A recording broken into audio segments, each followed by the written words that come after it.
Ayan po, nandito tayo ngayon sa dati nating tinamnan ng upo. So ito po yung dati nating kinukuhanan ng upo. Kung napapansin niyo po sa mga previous video ko po, ito po yun. Kaso nga lang po, bali yung upo po lumipas na, bali patay na po yung upo, kaya po ay nilinis na rin ulit itong ating tinamnan. Tapos ayun nga, magtatanim ulit tayo ng panibago mga kaprobinsya.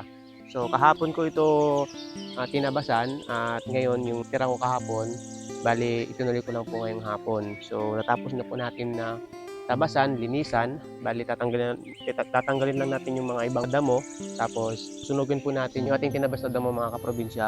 Sayang kasi yung ating balag, yung paakyatan kung hindi natin tatanan ulit ito. Tsaka ito mga kaprobinsya, konti lang naman, malit lang naman ito. So bali ang gagawin lang po natin, kumbaga magtatanim tayo para po hindi natin bibilhin yung mga iba pang gulay na pwede po nating pang araw-araw na ulam mga kaprobinsya. So bali siguro mga ngayon, linisan lang muna natin ito, tapos bukas siguro ako magtatanim kasi magbubutas pa tayo. So hapon na kasi mga kaprobinsya. So yun, samahan nyo ako na linisin yung ating tinabasan at susunugin natin yung mga damo mga kaprobinsya. So yun, let's go! So ayan mga kaprobinsya, ito po yung dati nating tanim na upo. Ayan, so patay na po siya ngayon. So tuyong-tuyo na po yung mga dahon. Ito po siya mga kaprobinsya. Ayan. So bali ang gagawin po natin mga kaprobinsya, hindi na natin tatanggalin itong mga ito kasi naman ay pusa na lang yan mahuhulog mga kaprobinsya. So ito po, ayan, papakita ko na medyo bumaba po yung ating balag kasi siyempre mabigat po yung bunga ng upo, kaya ayan po yung ating balag. So ayan po yung mga umakyat na baging, ayan na sa taas, bali patay na po yan. Ayan, so patay na po yung mga yan, nalalanta na po siya. So bali ito po yung Madre Cacao. So sa Ilocano po, Kawkawati po yan. So dito ko itinanim dati yan, dito ko nilagay mga kaprobinsya kasi po meron po tayong tanim dyan dati na paminta, kaso nga lang namatay.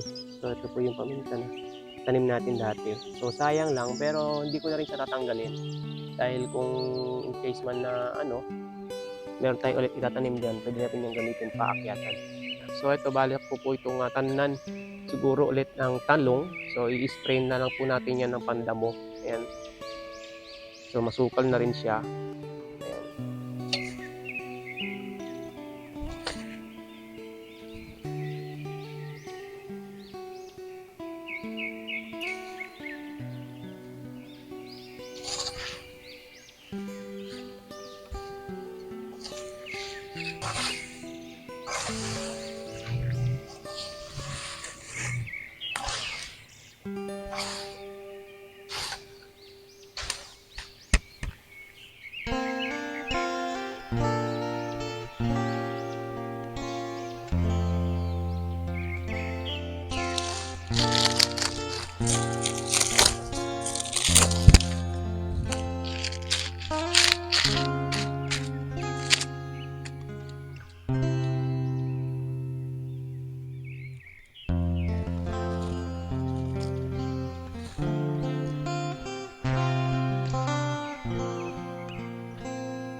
So, ayun mga kaprobinsya, update lang tayo dito sa ating tanim na pinya mga kaprobinsya. So, nandito tayo ngayon. So, papakita ko lang sa inyo.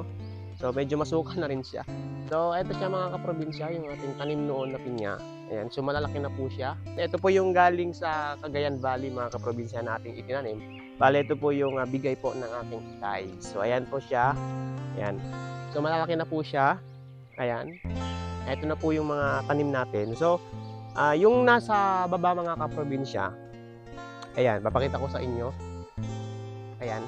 So, bali po yung aking biyanan kasi, si inay po kasi, nagbili po siya ng pinya. So, ipinatanim sa akin, kaya dito ko na din inilagay mga kaprobinsya sa ating unang tanim na pinya. So, dito siya ngayon.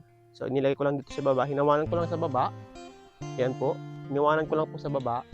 Ayan. So, bali parang nasa 20 pieces po ata yan mga kaprobinsya, yung ating itinanim o idinagdag na pinya.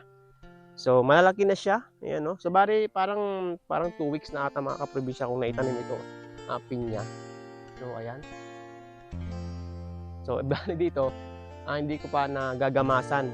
Ayan. So, ito, bagong gamas lang to eh. So, nung itinanim ko po yan mga kaprobinsya, sinama ko na po sa paggagamas o nilinis. Tinabasan ko na din itong ating tanim na pinya. So, bali dito, hindi ko pa natin natatabasan yung kaunti dyan. Ayan. So, ito po yung ating tanim. Malaki na po siya. So, papakita ko sa inyo mga kaprobinsya yung tanim natin na pinya. So, ayan na po mga kaprobinsya, yung ating tanim na pinya. Ayan po siya. Ayan. Yan po yung ating bagong tanim. Kaya dito may mga tuyo na. Yan, pinagtabasan natin. Ito yung mga damo. So, ayan.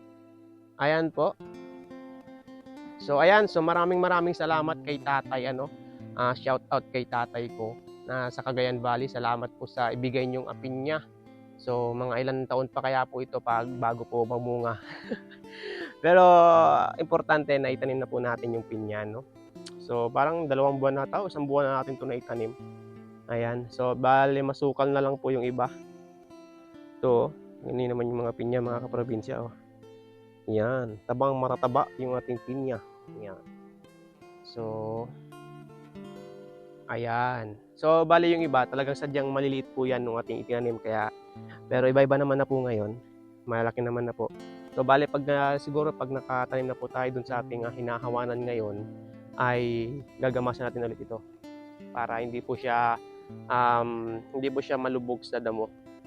So, yan, hanggang dito muna mga kaprobinsya yung ating video. So, ayun, sana po ay mag-subscribe po kayo sa aking pong YouTube channel. At i-follow nyo po ako sa aking pong Facebook page. So, ayun, maraming salamat and God bless po.